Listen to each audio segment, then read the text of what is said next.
নমস্কার, আমি প্রতিমা পিবিকে রান্নাঘর থেকে স্বাগত। আজ আমি তোমাদের করে দেখাবো আমশি ভাজা বা চচ্চড়ি। এটা সাধারণত ছোট আম কেটে শুকিয়ে তৈরি করা হয়। এটা খাওয়া খুব ভালো। আমশিগুলো আমি ভালো করে ধুয়ে 2-3 মিনিট পর্যন্ত ভিজিয়ে রেখেছি। সাধারণত যারা তেঁতুল খেতে পারে না তারা আমশির টকটা খেতে পারবে। এইবার কড়াইতে আমি তেল দিয়ে দেবো। কড়াইয়ের তেলটা গরম হয়ে গেছে, এবার দিয়ে দেব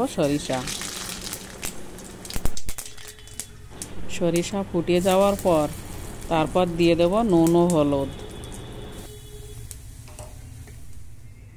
তারপর দিয়ে দেব জলটা ঝরিয়ে সেই ভিজিয়ে রাখা আমসিগুলো দিয়ে একটু নাড়াচাড়া করতে থাকবো।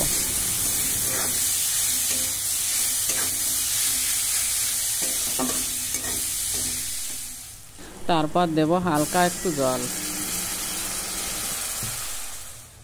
বন্ধুদের আমি একটা কথাই বলতে চাই, আমি কোনো চিনি ইউজ করব না, কারণ চিনিতে বিভিন্ন সমস্যা, আমাদের কেউ চিনি খায় না, সেই জন্য আমি চিনিটা ইউজ করব না। হয়ে গেল আমার আমশির টক, এবার আমি ওটা নামিয়ে নেব।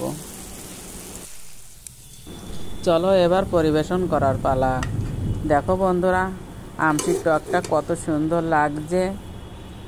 তোমরাও বাড়িতে এভাবে একদিন ট্রাই করে খেয়ে দেখো, খুব ভালো লাগবে। গরম গরম ভাতের সাথে খেতে সেই স্বাদ বন্ধুরা। আর আমার এই রেসিপি যদি ভালো লেগে থাকে তাহলে একটা সাবস্ক্রাইব করে উৎসাহ দেওয়ার জন্য পাশে থেকো। ধন্যবাদ। আবার দেখা হবে অন্য কোনো রেসিপি নিয়ে, ততক্ষণ সাথে থেকো।